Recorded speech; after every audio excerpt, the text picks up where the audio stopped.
Hello and a warm welcome to the AI with Arun Show. So, trustworthy AI observability, observing AI systems are not just powerful, but also fair, transparent, and reliable. If you've ever wondered about these questions, this episode is just right for you. I'm delighted to introduce our very special guest today, Dr. Anupam Datta, who is a visionary leader and scientist in AI and data science. He's a professor, he's a PhD in computer science from Stanford University. He has over 60 publications. He is the co-founder and chief scientist at TruEra, which was now acquired by Snowflake. So, Dr. Datta, and I'll take the liberty to call you Anupam because I've known you for so long. So, Anupam, a very warm welcome to our show. Thank you, Arun. It's great to be here. So, Anupam, let's get started with the basic concept first. So, how do you explain AI observability and reliability in the context of AI, and why is it so important in today's tech landscape? Sure. Yeah, that's a great question. When I think about AI observability, I think of the tools that help us gain visibility into the operation of an AI system. And that involves observing the execution traces in particular. And secondly, to run evaluations over those traces so that we have a sense of the quality of the execution. So in particular, the evaluations can cover lots of different dimensions that one cares about. In a generative AI system, we might have evaluations that help guard against hallucinations, that help us understand and put in guardrails to ensure that results are reliable, that they're accurate, and that they're relevant, that they are fair, and also avoiding things like toxicity in the final responses that go out to users. So it's this combination, if you will, of tracing, execution traces, plus evaluation, monitoring, guardrails that ensure that the AI systems behave as one would like them to and not cause harm. And Anupam, when you mentioned about, you're tracing it and you're evaluating it, so how do you actually do that? So tracing for generative AI applications, we have built a set of capabilities that build on top of the open telemetry standard for tracing applications. Open telemetry has been around for a while. Lots of applications, not just generative AI applications, already produce logs in open telemetry compatible formats. It works for distributed applications, so agents where different agents might be running on different systems. It's language agnostic. You can think of the execution trace as recording the key steps that the agent or the retrieval augmented system is going through. So for example, if you have a question answering agent, it will have spans or components of these steps marked out where the first component might be, here is the question. The second step might be converted into embeddings. Here are the resultant embeddings. The third step could be, now you run retrieval and you get back the results. So these are the retrieved search results, maybe 4 or 5. And then the final step could be a summarization step, which produces the final response. So each step gets put within a span. And then later on, when you run evaluations, you can refer to these individual steps. For example, to guard against hallucinations, a common thing is to check that the final summarized response, each claim or sentence within that summary is backed up by your retrieved search results, right? And that's called a groundedness evaluation, which looks for this kind of natural language inference, if you will, testing to say that, hey, I claimed in my summary that the GDP for the US was this much. From my search results, I can trace it back and say, here is the place in the search results which gave me that number, right? So that helps quite a bit with guarding against hallucinations, because you might find that in the final summary, maybe 90% of the claims are traceable in this kind of grounded way, whereas 10% of the claims may not be. And for those, you even see that they are not grounded. So you know which part of the answer to rely on and which part to not rely on.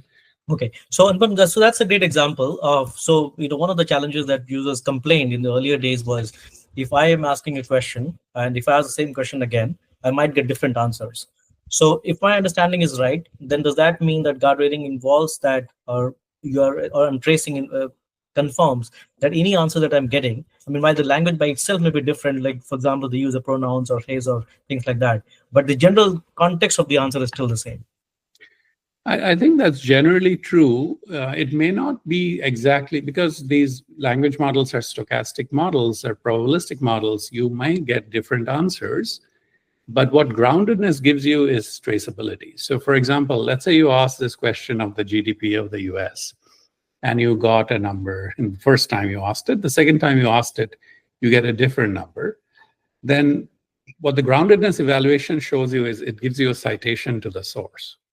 So you can go back and trace back to your source and check if this is a source that is reliable. So maybe the first answer came from Wikipedia and you trust that source. The second answer came from some other source, like a maybe not such a credible newspaper link or something, or blog post by someone not known to be authoritative. Then you have the citation. So it's not that it's guaranteeing truth. Language models based applications cannot do that. However, what you can do is you get that citation back so that you can cross-check your work, right? Understood. Understood. So, Anupam, as you are implementing these kinds of solutions in the enterprise context, what kind of challenges are your companies or customers telling you, and how are you overcoming those challenges? Yeah, I think one of the things that comes up a lot in our customer needs is having reliability in agents. I think one direction in which there has been a huge amount of progress is now there are lots of good frameworks for building agents, right? It's not that hard to put together prototype an agent. But for enterprises to move these agents into production, they need to have a high degree of confidence that these agents are going to be reliable. And so very often, pretty early in conversations, it comes up, like, how do we evaluate these agents? What are the different kinds of metrics that we may want to look at? How do we build that confidence that the system will produce results that are trustworthy in production, right? And so often this means that you start off with small ground truth data sets in which the expected answers are known, and you start off your evaluation by showing that what the system is producing is agreeing with what you expect. Ground truth-based evaluations, though, don't scale very well because often these are small sets, curated sets, and it takes time to create them. So the next set of questions that come up are, okay, we have done some ground truth-based evaluation that gives us some degree of confidence in your system. But if we were to move this into production, then can you do similar evaluations without relying on ground truth? So there we have done a body of work around building LLM judges, where you're essentially using a carefully prompted LLM to run these evaluations, right? And so I gave you an example a little while ago about a groundedness judge, which checks are the claims in the final response, are they traceable or grounded in retrieved search results or authoritative sources that we trust. But there's also LLM judges that we have built that look at relevance assessments, that look at assessments of answer quality. Is it relevant and also comprehensive in terms of covering the different facets within the question that was asked?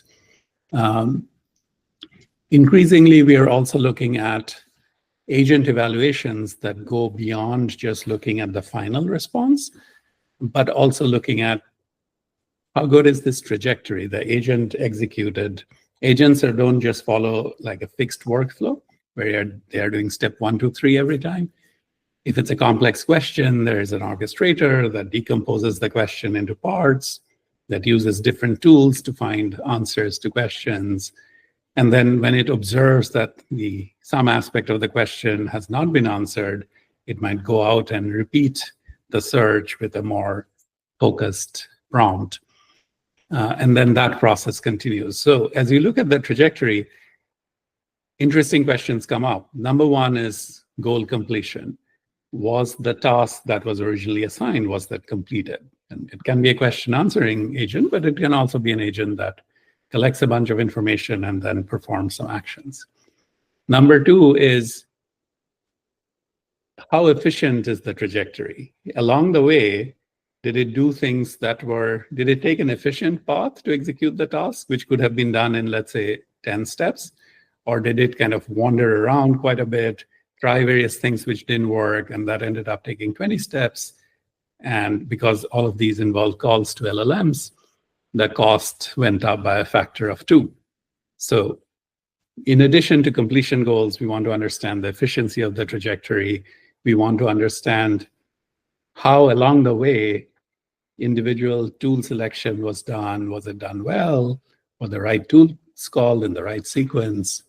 So agent evaluation becomes a very rich and open area where we have done a body of work, but there's also a lot of ongoing work to really take it to production. Yeah, that sounds like an interesting model, Anupam, because you're right. I mean, the more agents become more complex, and organizations and enterprises start using them in more complicated situations and more business critical. So the agent evaluation also needs to evolve along with how organizations use it. So, Anupam, do you have an example that you can walk our users through? Any customers where you would have implemented the solution, and what kind of use cases were those? Yeah, I think a number of customers are starting to use our Snowflake Intelligence product. So Snowflake Intelligence is a data agent-based system which takes a complex question and then decomposes it into parts, and then uses a set of tools to get parts of the answers and then synthesizes and finally produces a response. We are also using it both with external customers, but internal teams as well. So for example, I can give you an example where a user comes in and asks, why were the dashboard views lower on April 5th, right? And so this could be someone who's tracking product usage, maybe to make sure that a customer has the expected usage rates.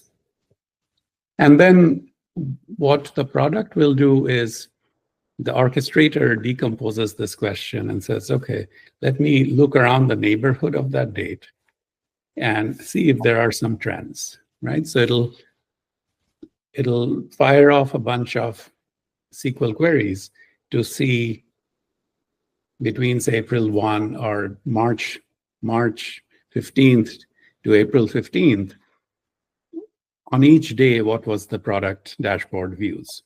And that's done using a text-to-SQL tool. We have a tool called Cortex Analyst, which is a leading tool in this area. So the orchestrator decides that after decomposing the query, you should make a bunch of calls to analysts to get this kind of information. And then it might observe that, hey, it looks like there is this repeated pattern happening where every 7 days, the dashboard views go down. And then it can call out to either through a web search tool or a calendar tool. It figures out that it's a Saturday, that on Saturdays, the dashboard views tend to go down because it's a holiday. And then finally, it produces that answer, right? So this kind of execution trace then becomes available for analysis using our observability capabilities. And then it might examine the different steps in this process, right? Like there's a text to SQL step, there is a step where there's a call to a tool like a search tool or a calendar tool. It's examining the traces to make sure that there is efficiencies, that redundant calls were not made. And it'll come back with a report on how good this trace was in terms of achieving the completion goals. Wow, that's fantastic, Anupam. Very, very insightful. So, Anupam, you mentioned about the Snowflake, and I know that TruEra was acquired by Snowflake. So, how is that integration coming along? It's been great. We're about a little over a year in now, and the TruEra, the capabilities that we had built out in TruEra for monitoring of predictive machine learning models, as well as evaluation and monitoring of generative AI applications, have been integrated into the Snowflake platform and also extended. So in particular, we have expanded into agents, which is a new area which we had not worked on back in the TruEra days, but over the past year, that's another exciting area where we have gone deeper. So it's been very satisfying to see this journey where, if you remember, I had started doing this research more than a decade ago at CMU as a professor, and then we started TruEra in 2019, ran it for 5 years, and then May of 2024, we were acquired by Snowflake. And now a year in, these products are part of the platform. They're getting in front of the 10,000 customers that Snowflake has in this area. So it's getting to that full impact story, which was the motivation to start the company in the first place, that I had conviction that like 10 years ago, 11 years ago now, that the adoption of AI will dramatically increase. And as it increases, the requirement for evaluation, for tracing, monitoring, observability in general, that'll be huge in order to ensure that systems behave in a responsible way, that we can trust them, that they don't cause serious harm, while getting all the benefits that AI has the promise to do. And it's been very exciting to see this go from an idea in a lab to very significant impact at scale. Yeah, no, wonderful, Anupam. And this has been a significant acquisition for Snowflake. So, Anupam, quick question there. So, both of you are very innovative companies, TruEra and Snowflake, very innovative companies. At the same time, your personal charter and the kind of research that you have been doing is focused so much on responsible AI. So, how do you balance this between innovation and responsible AI? And where do they sort of meet each other? Yeah, I think that's a great question. And in my mind, they are very self-reinforcing rather than being in tension.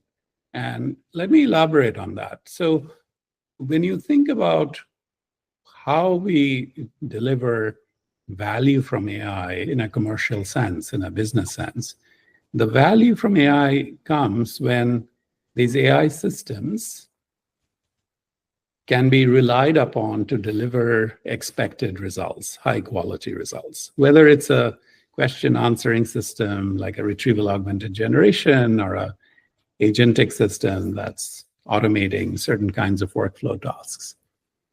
So in that sense, observability is at the very core it's a very core building block that enables us to build that reliability into the system, which delivers business value.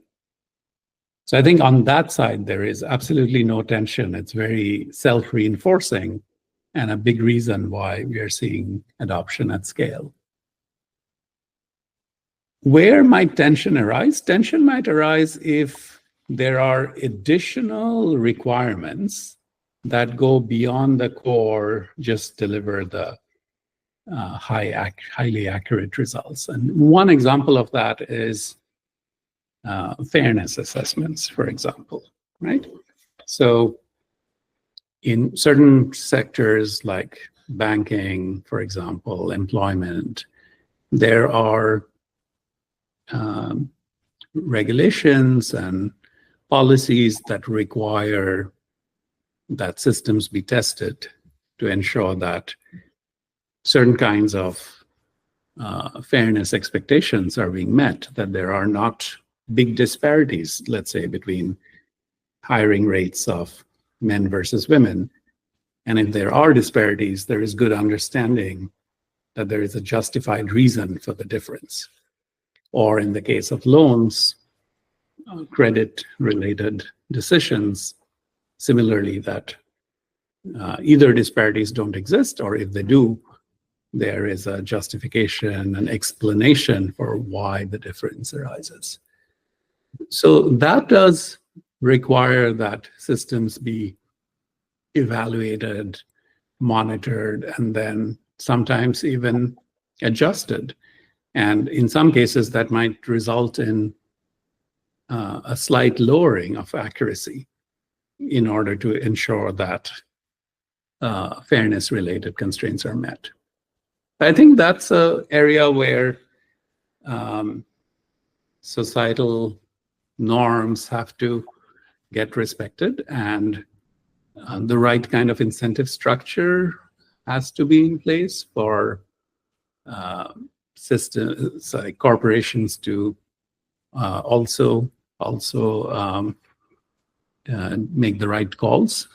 And I think that's a place for thoughtful regulation, where we have some amount of that already from prior motivations independent of AI, like the fairness-related fair lending and equal employment-related regulations. But in the AI area also, we have seen the EU AI Act come together, and there's more conversation in this area. So I think I would say if the core of why responsible use and trustworthy AI is important is very well aligned with the delivering business value. And then there is an element of additional safeguards related to guarding against societal harms, which does require thoughtful policy construction. It could be through self-regulation or through government regulation. Yeah, you're right. I mean, a lot of this is handled not just with the AI technology itself, but along with the community, the society, the governments. They all have to come together to make this thing work. So, Anupam, let's talk about the next segment, which is about the crystal ball segment. So you are in the middle of all this technology, right? And you're seeing a lot of applications of this, some of which may be public, some of which may not be public. So where do you see this move and evolve with the next, let's say, 2, 3, 4, 5 years? I know it's a long time in the AI world, but however far you can go, where do you see this going in the future? Yeah, I think that's a great question. I would say that a few trends. One is agents are becoming more and more important as a vehicle for delivering value in enterprises. I think that trend will continue. 2025 is already being called the year of agents, so it's not very crystal ball gazing, but recognizing that much like when GPT-3 first came out, some people were able to spot the value of it and say, okay, like this is qualitatively different, and we will see big advances in foundation models that'll have a huge impact on the world. And then when ChatGPT came out, that's when people really got it, right? So I would say we are in a similar stage with agents. There is a good amount of recognition that they will deliver value. In certain areas, we are seeing that very clearly, like coding agents, for example. But across the board, I think this will be very transformative. It does come with a caveat that we have to pay a lot of attention to reliability, to issues of cost, which which are getting attention. So our own work in observability, evaluation, but also post-training and inference optimizations, those will be hugely important. The second thing I will mention is AI safety and security will, in the context especially of agents, will get dramatically more important. I think right now people are still very focused on just going from prototype to production, making sure that things behave as expected and in a correct way, that you get the expected response. But the adversarial attacks and prompt injection attacks, there's a whole literature around attacks, but we have seen less in the way of robust defenses and production-grade deployments. But that'll become hugely important, I think, over the next few years, because agents are getting much more distributed as well. So even within enterprises, right, it's not just that it's all self-contained within one enterprise. Now we are seeing the emergence of standards like MCP, which is getting a good amount of traction. The enterprises have converged on the importance of interoperability for agents a lot faster than they did for, say, data formats or being cloud agnostic, right? But in each of those areas, they have kind of faced the pain and then realized that it's important to have a cloud agnostic strategy, or to have not get too hooked onto proprietary data formats. With agents, it's already happening. And this big push on MCP and agent-to-agent protocols is coming because enterprises are demanding it. The customers are demanding it, right? But that also opens up a much broader attack surface. So now it's not just your own agents and tools within your nice enterprise boundary that you are relying on. You're also relying on a tool that's put up by someone on an MCP server, which is reading data from a store that you don't control. And someone could have planted an adversarial prompt in there, which, when you call that tool, makes its way into your system and can cause havoc if the right defenses are not in place. This is not to scare you or your audience, but to just point out that this area is going to grow in importance a lot, in my view, over the next few years. And then finally, the third thing I will leave you with is our current transformer-based foundation models are a big step up from where we were not too long ago, right? And we have come a long way in this move towards artificial general intelligence, but they are still very, very data hungry, right? Like your kids or mine can understand a concept with one or two examples. They don't need millions of examples to understand how to add 2 and 3 to get 5, right? So there's got to be another leap here to get to much more general purpose architectures, which are not as data hungry.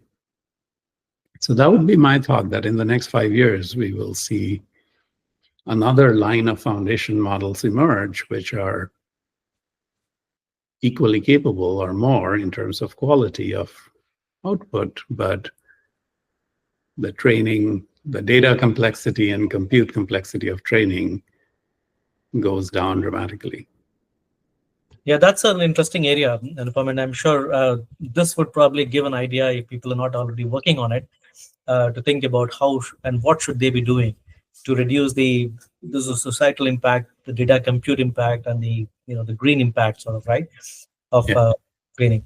Yeah, and I think the final thought I'll leave folks with is education and upskilling for the new world of AI. I think there's a lot of tasks that used to be done by humans, which are going to become a lot faster if humans are equipped with the right kind of AI tools to augment them.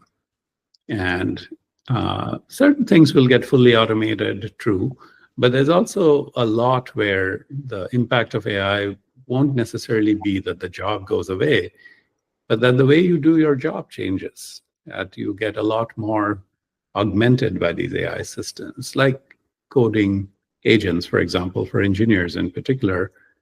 Doesn't mean we don't need engineers, but we'll need the engineers to grow different muscles, to use the tools for first pass generation, but then get much more, spend much more time on code quality and reviews and so on. So preparing for that for the next 5 years for all of us and our kids, thinking through adapting a bit to the world, the big shifts in the world that are happening, through properly educating ourselves about the AI tools that are now becoming available and using them in our day-to-day. I think that'll be extremely important to stay relevant. Yeah, so that's a good one. Stay relevant, right, rather than stay ahead. So that's a good one. Anupam, what advice would you have for organizations and enterprises who are just beginning their journey on enterprise or responsible AI? So AI, there are a lot of companies who are already doing prototypes, not in production yet, maybe some use cases in production. But I think to your point, responsible AI is here, and we've got to think more. There's business value in doing it. So what advice would you give to those kinds of companies? Yeah, I think from the leadership down, it's very helpful to have this evaluation and quality, trustworthiness oriented mindset. And every time a system is being built, to ensure that the processes are in place to carefully evaluate them, because by default, these systems are not going to work reliably. So having a governance board in the company, it depends on the size of the company, obviously. For small companies, you don't need a board, but you certainly need a mindset and from the leadership down to ask about evaluations, like see the justification for why you can trust the system. What are the evaluation criteria? What are the metrics that you have been measuring? What kind of results are you getting in terms of accuracy and groundedness and related concepts?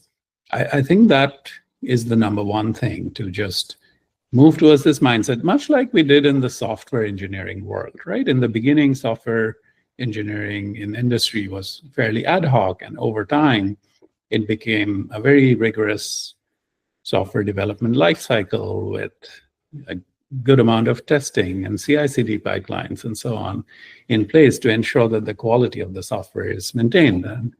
And I think the analogous thing for AI systems needs to happen as well. I think on the broader responsible AI related elements around fairness assessments and so on, that goes a little bit, based on vertical and so on. But in many areas where people are building general purpose software, it's also very important to have that kind of mindset and ask about the standards and best practices that are out there, like the ISO 42001 standard for responsible and trustworthy AI that came out from NIST and others.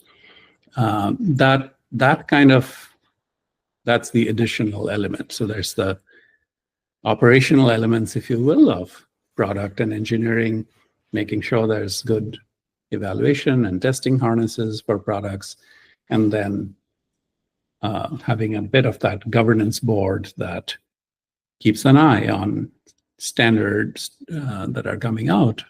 The ISO 42001 is one concrete example that are distilling the kinds of things that you should be asking about of your production systems to ensure responsible deployments. Okay, that's very helpful. So, Anupam, with that, we move to the last segment of our show, the rapid fire round. All right. So here's my first question to you. If you're not working in AI, what field would you be in? I think I would still be in education in some form. If not in AI, then something that involves reading and writing. So I would either be an educator in a different field, or I might be an author, like a novelist or something. Oh, wow. Okay. All right. So next one, what is the most exciting AI breakthrough that you have seen in the last year? I think reasoning models was the big one for me. I think we have just seen, just by itself, the reasoning models are doing a lot better on complex tasks, but also they are very powerful in powering the orchestration layer of agentic systems. Yeah, that's a good one. Yes, reasoning models have really changed the game, right? The next one that I have for you: who is your AI hero or the biggest inspiration in the field? I can tell you, you are an inspiration for a lot of people, including me. But who is your inspiration? I think if we go back to the foundations, then it traces back to Alan Turing. So if you were to ask me to pick one, then I would have to pick Alan Turing. But if you give me a little more leeway, then I would also add to that list some of the founding fathers. There was John McCarthy, who was at Stanford for many years, Herb Simon and Alan Perlis, who were both at CMU, Marvin Minsky at MIT. These folks were laying the foundations for AI a very long time ago. No, that's pretty good, and I like that answer because that gives our viewers, many of them will be new to AI, to go and read about the lives of these people and get inspired by them. So thank you for those names. All right, the next one that they have, and the final one is: if you were to complete the sentence that the future of AI is ... what would it be? The future of AI, in my mind, is as an augmentation to human capability. AI systems are going to help us think deeper, to get more done, take routine things off our plate, but it's a tool to help humans. Yeah. So more importantly, I think my takeaway is it's not replacing humans, but really doing things that so far humans have not even imagined doing, right? And that's where a lot of the AI usage would be. Right. All right. Anupam, with that, we come to the end of the show. Thank you so much for taking the time to talk to our viewers. Thanks a lot. Appreciate it. Thanks for having me.